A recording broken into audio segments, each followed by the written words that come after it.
ഞാൻ ഈ പറയുന്ന രാജ്യദ്രോഹിയോ എന്നൊക്കെ പറയുന്നത് നോൺസെൻസാണ്.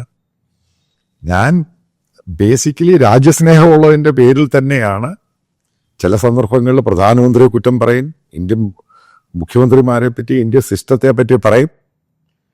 അത് ബേസിക്കലി നമ്മുടെ തെറ്റുകളുണ്ടെങ്കിൽ അത് തിരുത്തി പോകാൻ വേണ്ടിയാണ് പറയാം. അപ്പോൾ അതിന് ഈ രാജ്യദ്രോഹി എന്നൊക്കെ പറയുന്ന സംഭവം എന്ന് പറയുന്നത് ഇന്ത്യൻ ജനാധിപത്യത്തിൽ തന്നെ ആ വാക്ക് തന്നെ കോയിൻ ചെയ്യുന്നത് അത് എത്രമാത്രം ശരിയാണെന്നുള്ളത് അത് പറഞ്ഞവർക്ക് ബോധ്യപ്പെടേണ്ട ഇഷ്യൂ ആണ്. അല്ലാതെ ഈ കഴിഞ്ഞ 30 വർഷം കൊണ്ട് ഞാൻ ഓപ്പറേഷൻ വെസ്റ്റന്റെ തെഹൽക്കായി സംഭവങ്ങളൊക്കെ ചെയ്തു.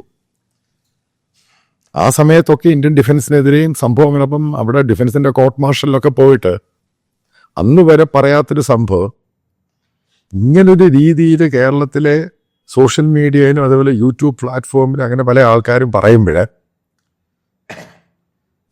മനസ്സിലാക്കേണ്ട സംഭവമുണ്ട്.